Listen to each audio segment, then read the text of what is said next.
जय श्री कृष्णा। राधे राधे दोस्तों, आप सभी का दिन शुभ और मंगलमय हो। आप सभी को बछबारस की हार्दिक शुभकामनाएं। आप सभी पर भगवान कृष्ण की कृपा सदा सर्वदा बनी रहे। आज की वीडियो में आप सुनेंगे बछबारस की पौराणिक कथा।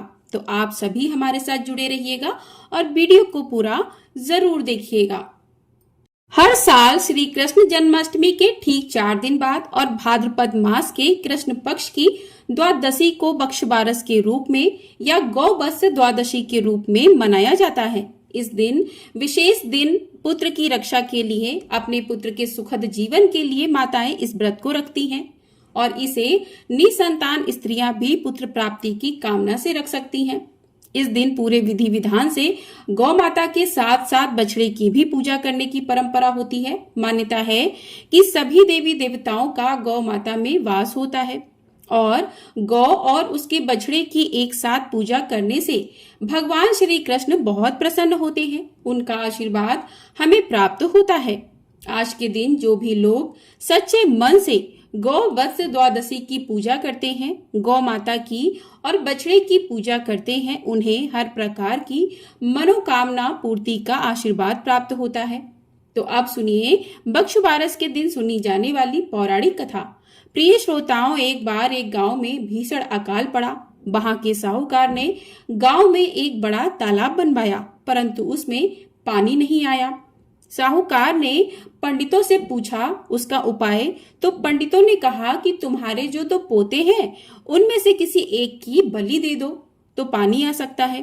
साहूकार ने सोचा कि कुछ भी हो जाए, गांव की भलाई के लिए सब कुछ करना चाहिए।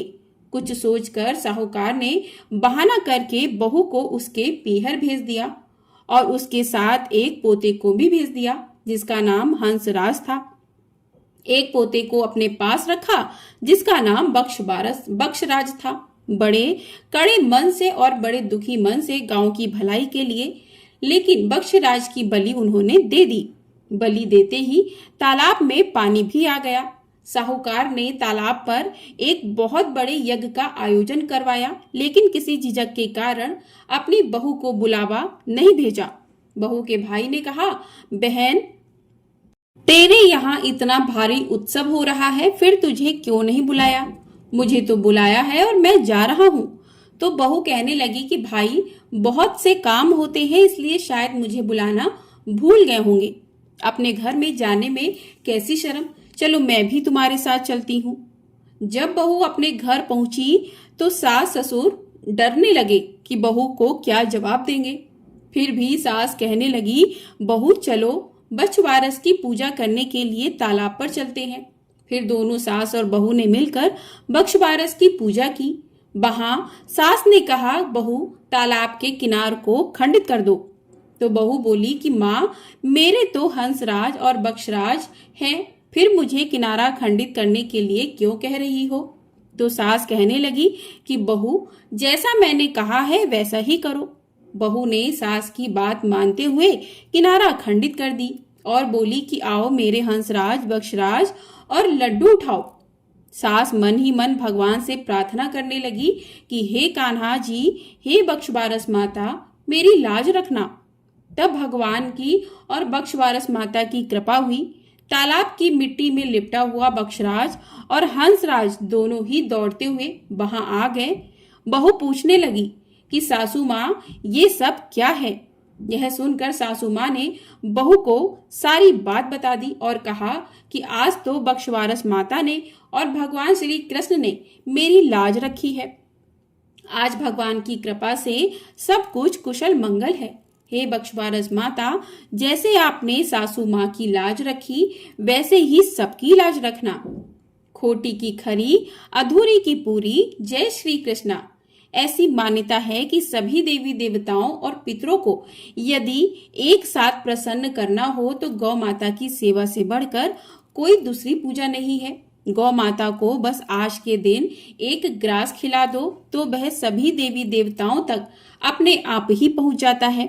भविष्य पुराण के अनुसार गौ माता के पृष्ठभाग में ब्रह्मा जी का वास होता है, गले में श्री हरि का, मुख में रुद्र का, मध्य में सभी देवी देवताओं का, रोमकूप में सभी महर्षि गणों का, पूंछ में अनंतनाग, खुरों में सभी पर्वत, गौमूत्र में गंगा जी और पवित्र नदियां, गौमयी में लक्ष्मी और नेत्र में सूर्य और चंद्रदेव विराजित होते हैं।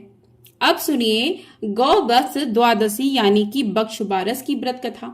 प्रिय श्रोताओं, प्राचीन समय में सुवर्णपुर नगर में देवदानी राजा राज्य करता था। उसके 7 वत्स से एक गाय और एक भैंस थी। राजा की 2 रानियां थी, एक का नाम गीता तो दूसरी का नाम सीता था। सीता भैंस से सहेली सा प्यार करती थी, तो गीता गाय और बछड़े से सहेली सा प्रेम करती थी। एक दिन भैंस सीता से कहती है कि गीता रानी गाय और बछड़ा होने से मुझसे ईर्ष्या करती है। सीता ने सब सुनकर कहा कि कोई बात नहीं, मैं सब ठीक कर दूंगी। सीता रानी ने उसी दिन गाय के बछड़े को काटकर गेहूं के ढेर में गाड़ दिया। किसी को भी इस बात का पता नहीं चल पाया। राजा जब भोजन करने बैठा तब मांस की वर्षा होने लगी। महल में चारों ओर मांस और खून दिखाई देने लगा। थाली में रखा सारा भोजन मल मूत्र में बदल गया। यह सब देखकर राजा के होश उड़ गए। उन्हें एहसास हुआ कि उनके राज्य में कोई बहुत बड़ा पाप हुआ है, जिसकी सजा पूरे राज्य को मिलने वाली है। ईश्वर से विनती करने पर राजा को एक आकाशवाणी सुनाई दी कि हे राजन, तुम्हारी रानी सीता ने गाय के बछड़े को मारकर गेहूं के ढेर में छिपा दिया है, जिससे यह संकट पूरे राज्य में आया है। इस संकट से उभरने के लिए कल गौवत्स द्वादशी पर तुम्हें गाय तथा बछड़े की पूजा करनी है। कल गौवत्स द्वादशी यानी कि बक्ष बारस है, इसलिए भैंस को बाहर करके गाय और बछड़े की पूजा करो। इस दिन व्रत रख कर एक ही समय खाना है, जिसमें गेहूं का प्रयोग नहीं करना है, ना ही चाकू काम में लेना है। कटे हुए फल और दूध का सेवन भी नहीं करना है। इससे तुम्हारे पाप नष्ट हो जाएंगे और बछड़ा भी जीवित हो जाएगा। संध्या समय में गाय के घर आने पर राजा ने उसकी पूजा की और जैसे ही बछड़े को याद किया, वह गेहूं के ढेर से बाहर निकलकर गाय के पास आकर खड़ा हो गया। यह सब देखकर राजा अत्यंत प्रसन्न हुआ और उसने राज्य में सभी को गौवत्स द्वादशी यानी कि बक्षबारस का व्रत करने का आदेश दिया। हे बक्षबारस माता, हे गौ माता, कहानी सुनने वाले को, बक्षबारस की कहानी कहने वाले को और सभी को अपना आशीर्वाद देना। कथा के बाद अब आप सुनिए गौ माता की आरती। ओम जय जय गौ माता मैया, जय जय गौ माता। जो कोई तुमको ध्याता, जो कोई तुमको ध्याता, त्रिभुवन सुख पाता। ओम जय जय गौ माता।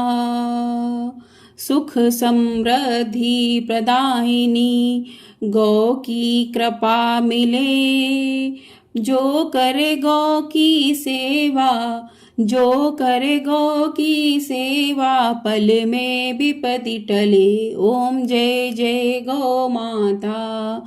आयु ओज विकासिनी, जन जन की माई।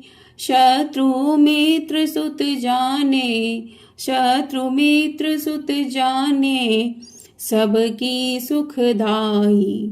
ओम जय जय गौ माता। सुर सौभाग्य विधायिनी, अमृत दुग्ध दियो, मैया अमृत दुग्ध दियो। अखिल विश्व नर नारी, अखिल विश्व नर नारी, शिव अभिषेक कियो। ओम जय गौ माता।